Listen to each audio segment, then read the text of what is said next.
네, 우리가 새생명 축제 전 이제 요한계시록을 시작했고요. 이제 계속 큐티하고 있는 지체들은 오늘 본문의 말씀을 이미 지나서 계속 요한계시록 말씀을 살펴보고 있을 것입니다. 네, 우리가 이제 지난 2주, 3주 전에 계시록 1장 말씀을 함께 나누었고 오늘은 2장의 말씀을 우리 계속해서 이어서 나누어 보도록 하겠습니다.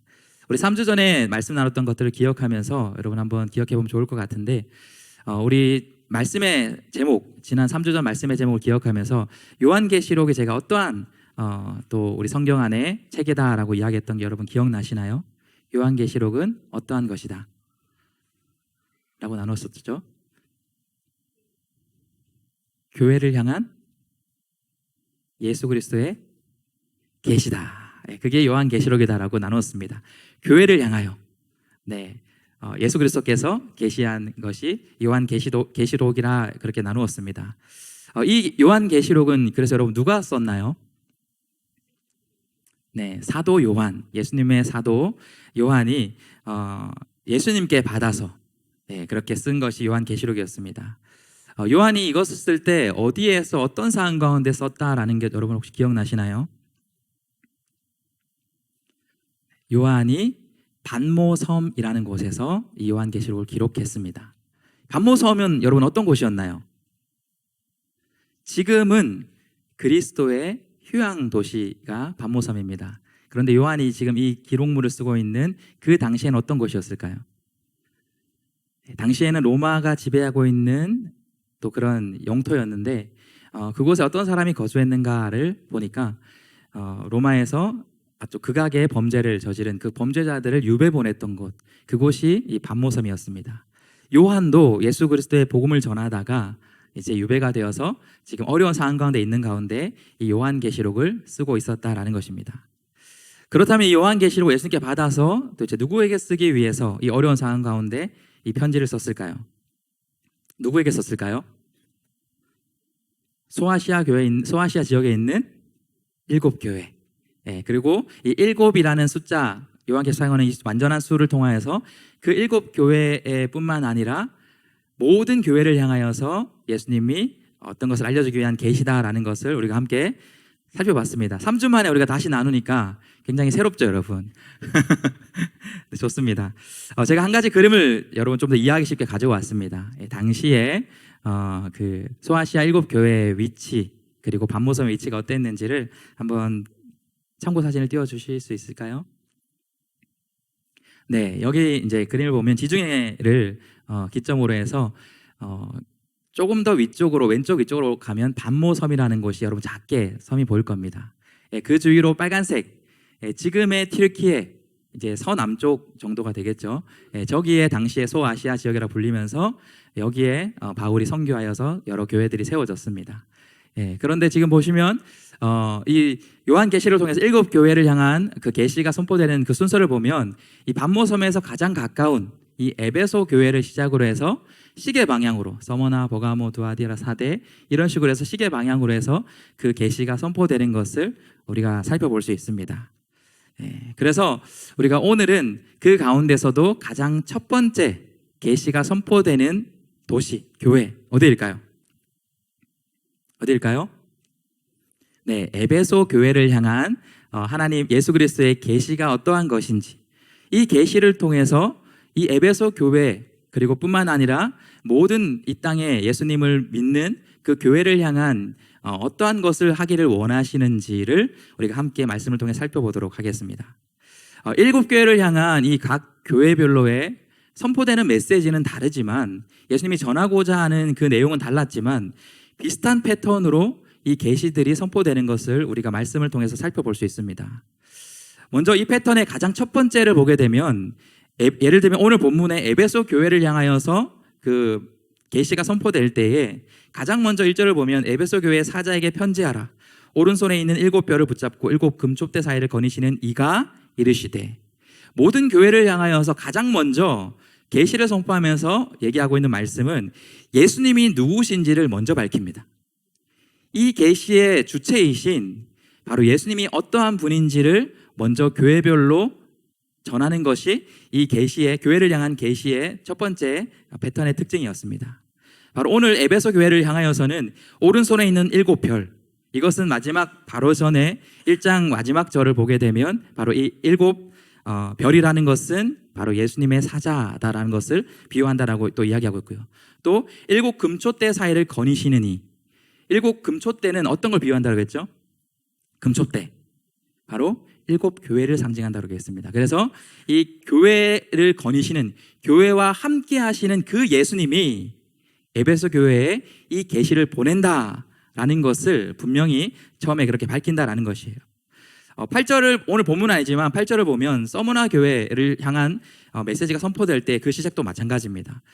서머나 교회 사자에게 편지하라. 처음이며 마지막이요, 죽었다가 살아나신 이 누굴까요? 예수님이, 죽었다 부활하신 그 하나님의 아들 예수님이 이르시되 라면서 그 선포되는, 교회를 향한 선포되는 계시가 바로 예수님을 통해서, 특별히 그 예수님의 그 신적인 그러한 부분을 강조하면서 그 계시를 전하는 것을 시작한다라는 것입니다. 이것이 첫 번째 특징이고요.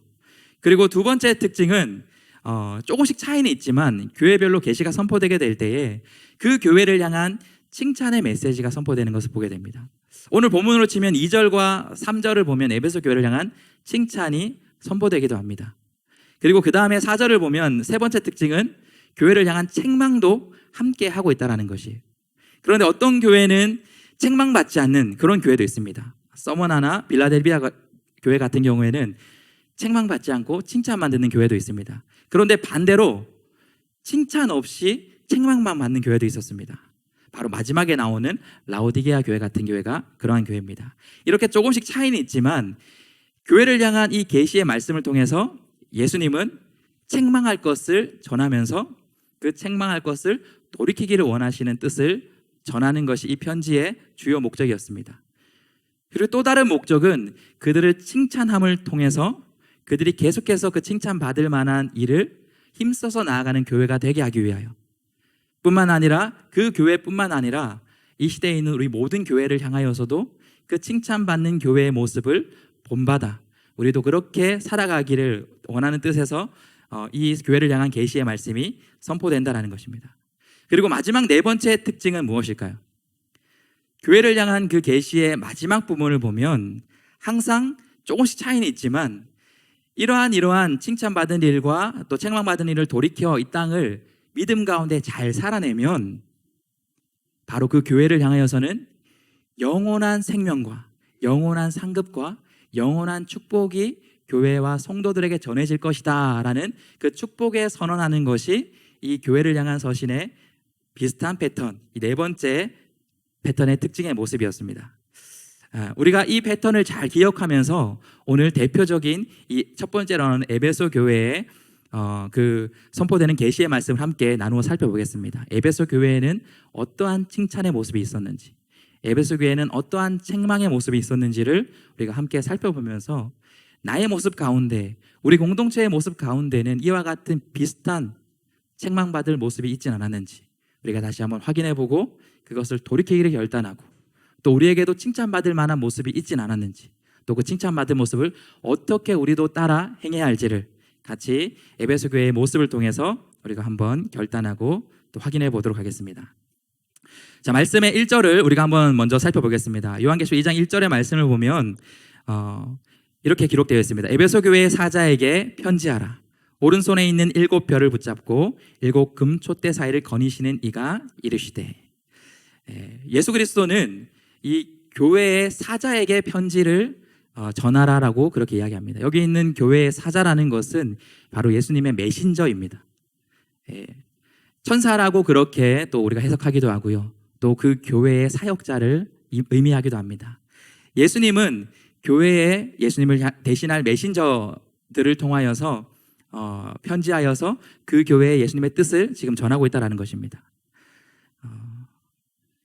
계속해서 그 말씀을 보면 에베소 교회를 향하여서는 먼저 칭찬이 먼저 선포되는 것을 보게 됩니다. 칭찬의 내용은 2절과 3절의 내용의 말씀입니다. 우리 이 두 절의 말씀을 다시 한번 같이 읽어보도록 하겠습니다.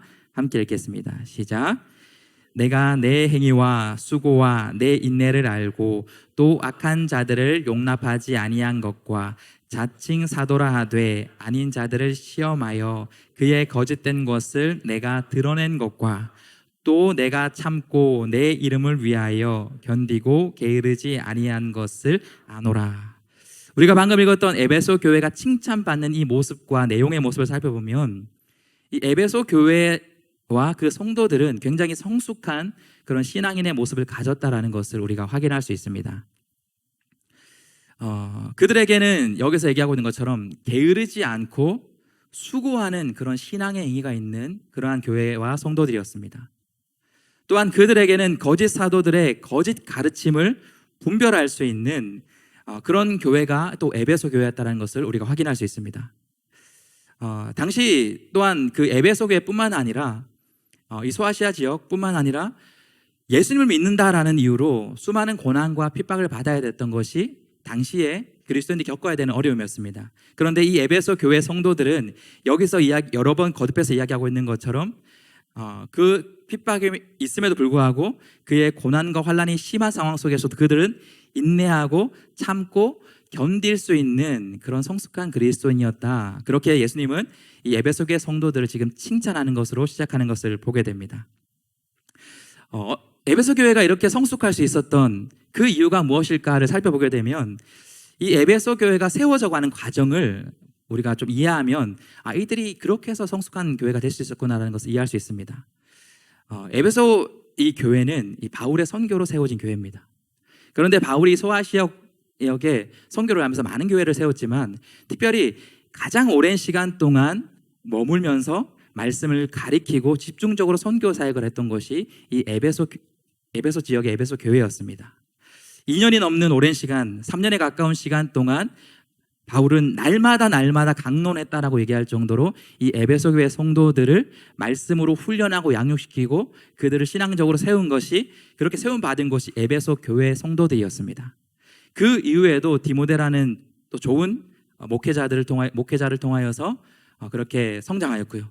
또 그 다음에 이 계시록을 쓰고 있는 사도 요한을 통해서도 이 에베소 교회는 그렇게 또 목양을 받고 함께 성장했던 그런 교회가 에베소 교회였습니다. 그렇기 때문에 그들은 그러한 배경 속에서 고난도 견뎌낼 수 있는 그런 성숙함과 그리고 또 수고하고 게으르지 않는 열심을 낼 수 있는 그런 성숙한 신앙인의 모습이 이 에베소 교회 가운데 있을 수 있었다라는 것입니다. 바라기는 우리 공동체가 오늘 이 에베소 교회를 향한 칭찬이 또한 우리에게도 주어지는 그런 은혜가 있길 바랍니다. 제가 이 말씀을 묵상하면서 그러기 위해서는 무엇보다도 나의 역할, 하나님 내게 맡겨준 역할이 너무나도 중요하구나라는 것을 다시 한번 저도 깨달았습니다. 좋은 리더가 있을 때, 좋은 리더가 그 공동체를 잘 인도할 때 그 공동체가 정말 성숙한 하나님께 칭찬받을 만한 교회로 성장할 수 있구나라는 것을 제가 깨닫게 되었습니다. 저도 더 열심히 노력하겠다, 그렇게 또 다짐했고요. 여기 있는 저는 또 다른 리더들이 오늘 이 에베소교회 칭찬받는 모습을 통해서 여러분들의 맡겨준 그 사명이 얼마나 귀한지를 다시 한번 깨닫고 그 리더 역할을 저와 함께 또 잘 감당할 수 있는 우리 청년부 리더들이 되었으면 좋겠습니다.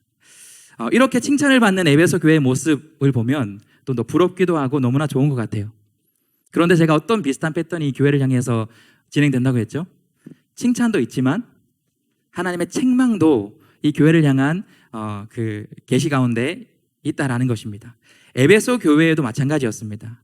좋은 칭찬을 받는 것이 에베소 교회의 성숙한 모습도 있었지만 그러나 그와는 다르게 에베소 교회에도 책망받을 것이 있다라고 예수님은 분명히 말씀하십니다. 그들에게 어떤 책망받을 모습이 있었는지를 4절과 5절 말씀 이렇게 이야기합니다. 우리 2절의 말씀도 같이 한번 함께 읽어보겠습니다. 함께 읽겠습니다. 시작.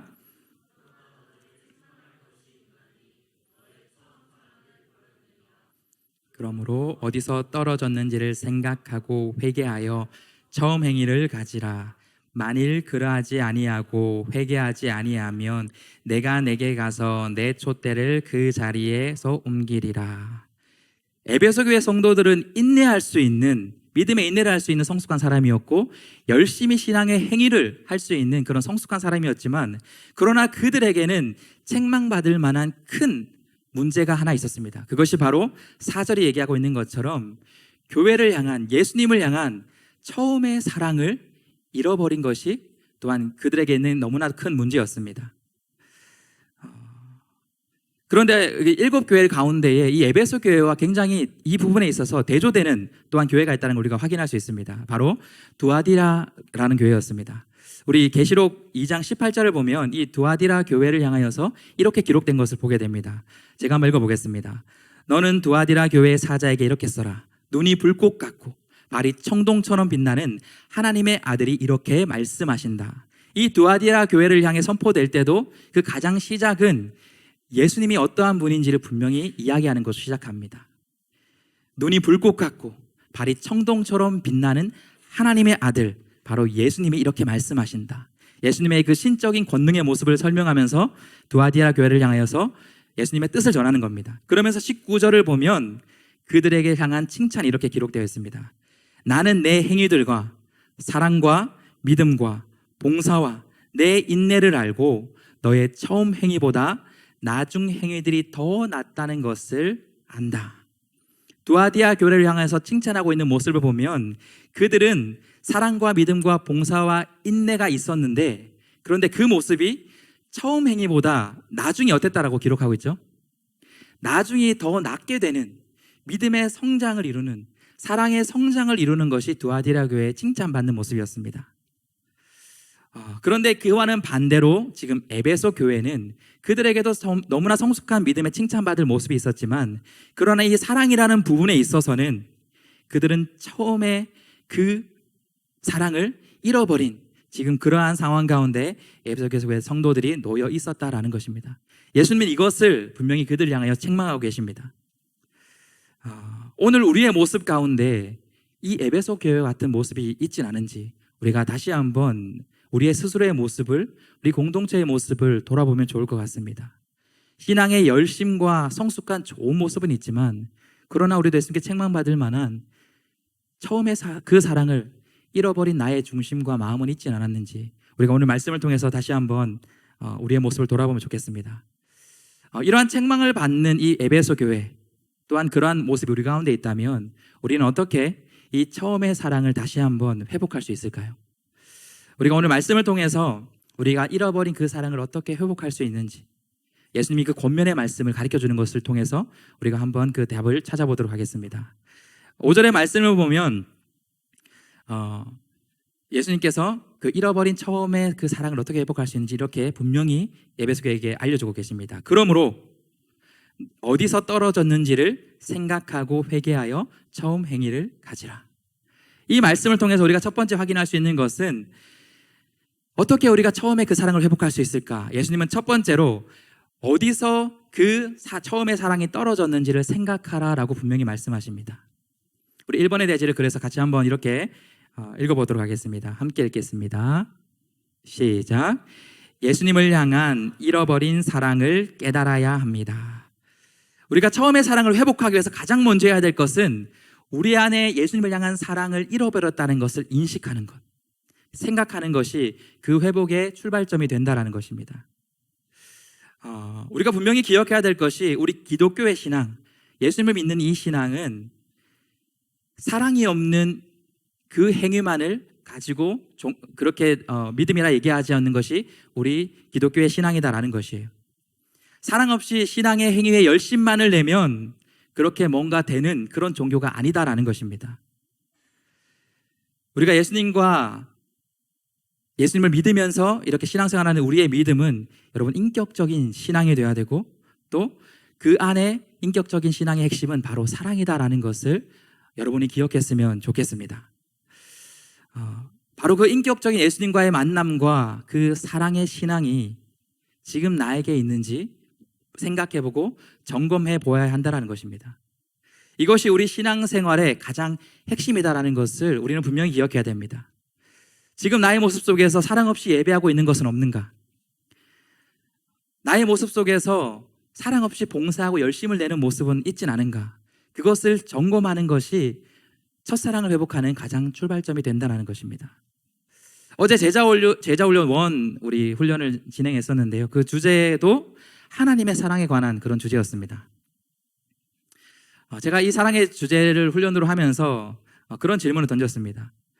나의 믿음 생활 가운데에 열심히 훈련받고 또 봉사하고 예배드리며 살아가지만, 그러나 그 가운데에 정말 내 마음속에 예수님을 향한 사랑이 있는지를 한번 점검해 보면 좋겠다 라는 것을 또한 전하면서, 만약 그러지 못한다면 왜 그런지 못한 그 이유를 우리가 한번 찾아보면 좋을 것 같습니다. 그래서 한번 나누면 좋을 것 같습니다 라고 해서 여러 가지 이런저런 이야기를 나누었습니다.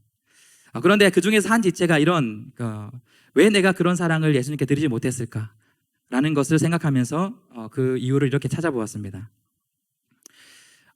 저는 제가 아는 분들 중에서 가장 높으신 분이 하나님이고 예수님입니다. 그래서 제가 감히 그렇게 높은 그 하나님과 예수님을 어떻게 사랑해야 될지를 감이 잘 오지 않아서, 그래서 제가 온전히 사랑하지 못하는 것 같습니다 라고 그런 이유를 찾아보았습니다. 제가 그 이야기를 듣고 그렇게 되물었습니다. 땡땡 형제님에게 형제님이 사랑하는 사람들 가운데 높으신 분이 누가 있을까요? 부모님이 그러한 분이 아닐까요? 그런 부모님을 사랑하는 것을 생각해 보면 조금 더 이해가 되지 않을까요? 라고 얘기하니까 그 형제가 부모님이요? 부모님 높은 분, 저에게는 친구와 같은 분인데요. 그렇게 고백을 하는 겁니다. 그래서 제가, 그러면 그것은 더 좋은 것이다. 왜냐하면 성경을 보면 예수님은 오늘 계시록에서 얘기하고 있는 것처럼 그분의 신적인 영광스러운 모습을 이야기하기도 하지만, 동시에 그분이 교회와 함께 하기를 원하시는 그런 친밀한 사랑의 교제를 하길 원하시는 분이 바로 예수님이기 때문이다라는 것입니다.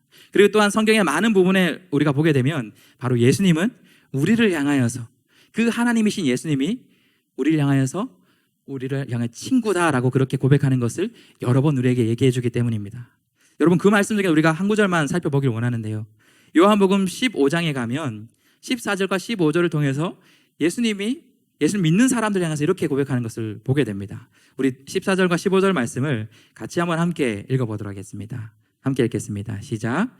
너희는 내가 명령한 대로 행하면 곧 나의 친구라. 이제부터는 너희를 종이라 하지 아니하리니 종은 주인이 하는 것을 알지 못함이라.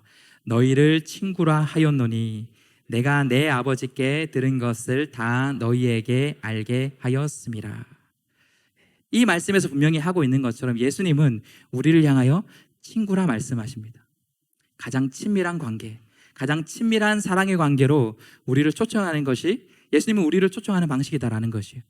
그렇기 때문에 우리에게도 가장 중요한 것은 그 예수님을 너무나 멀리 그렇게 느끼는 그러한 분이 아니라, 그래서 우리가 온전히 사랑으로, 친밀한 사랑으로 나아가지 못하는 것이 아니라, 우리가 할 수 있는 가장 친밀하고 가장 쉽게 사랑을 고백할 수 있는 것이 예수님을 향한 고백이 될 수 있어야 된다라는 것입니다. 저와 여러분에게 예수님을 향한 이 가장 친밀한 사랑의 고백이 가장 먼저 점검되고 그렇게 회복될 수 있기를 예수님의 이름으로 축복합니다. 예수님은 그래서 요한계시록 2장 5절 말씀을 보면 그 다음 말씀을 통해서 그것을 생각한 사람들에게 또한 이렇게 하라 말씀하십니다. 어디서 떨어졌는지를 생각하고 그 다음이 회개하여 라고 그렇게 이야기합니다. 이것이 우리가 두 번째, 예수님 향한 처음 사랑을 회복하는 두 번째 방법입니다. 우리 이번의 대지를 같이 한번 함께 읽어보겠습니다. 함께 읽겠습니다. 시작. 회개하여 사랑의 마음으로 돌이켜야 합니다. 네. 예수님과의 처음의 사랑을 회복하기 위해서 우리는 회개하여서 사랑의 마음을 돌이켜야 하는 것이 두 번째 방법입니다. 왜냐하면 여러분, 이 사랑이 없는 것은 회개하고 돌이켜야 될 문제이기 때문입니다. 예수님을 사랑하지 않는 것이 우리가 어떠한 죄를 지은 것보다 회개하고 돌이켜야 될 문제라는 것을 여러분 한번 곰곰이 깊이 생각해 보길 바랍니다. 내가 지은 이러한 죄 때문에 내가 회개하고 돌이켜야겠다라고 생각은 했지만, 과연 나는 사랑이 없는 것으로 회개하고 돌이키려고 한 적이 있는가?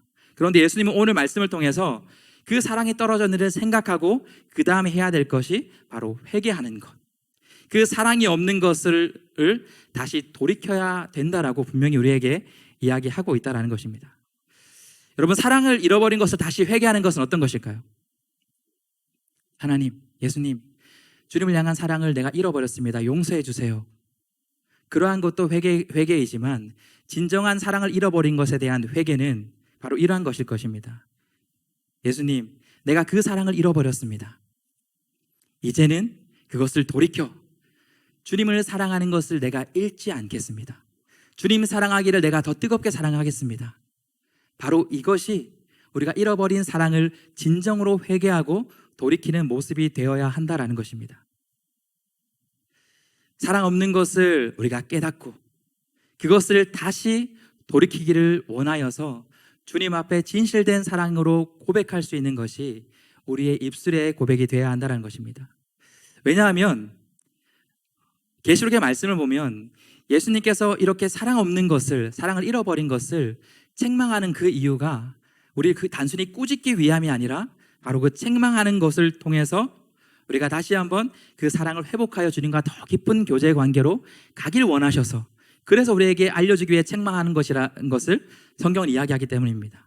우리 요한계시록 3장 19절의 말씀을 한번 같이 읽어보도록 하겠습니다. 함께 읽겠습니다. 시작. 물은 내가 사랑하는 자를 책망하여 징계하노니 그러므로 내가 열심을 내라 회개하라. 예수님께서 우리를 책망하시는 그 이유는 단지 우리를 꾸짖기 위한 것이 아니라 그 책망하는 것을 통해서 우리가 다시 한번 깨닫고 다시 한번 열심을 내어서 그 책망받는 것으로부터 돌이키게 하기 위하여서, 회심하게 하기 위하여서 우리를 책망하게 하신다라는 것입니다. 그렇기 때문에 우리가 우리의 첫사랑을 잃어버린 이 문제에서도 다른 어떤 것보다도 우리가 다시 한번 회개하는 마음으로 돌이키는 그 마음을 품고 주님 앞에 나아가는 모습이 우리에게 필요하다라는 것입니다. 그리고 마지막으로 우리가 처음 사랑을 회복하기 위해서 예수님은 이렇게 하라 말씀하십니다. 5절을 보면 그러므로 어디서 떨어졌는지를 생각하고 회개하여 처음 무엇을 가지라? 처음 행위를 가지라 분명히 이야기합니다. 처음 사랑의 행위를 우리가 다시 한번 가질 때 예수님을 향한 첫사랑이 회복될 수 있다는 것이에요. 여러분, 사랑은, 진정한 사랑이라는 것은 말로 표현하는 것으로 끝나는 게 아니다라는 것입니다. 성경에서 얘기하는 진정한 사랑은 말로만 하고 마음으로 결단하고 돌이키는 것으로 끝나는 것이 아니라 반드시 우리가 생각하고 마음으로 결단하고 회심한 것을 그 사랑의 행위로 표현할 수 있는 것이 진정한 사랑의 회복이다라고 그렇게 분명히 이야기하고 있는 것입니다. 여러분 모습 가운데에 이 진정한 사랑을 회복한 신앙의 행위가 다시 한번 회복될 수 있길 바랍니다. 그러기 위해서 여러분 다시 한번 여러분의 신앙의 행위들을 이 시간 다시 한번 점검해 봤으면 좋겠습니다.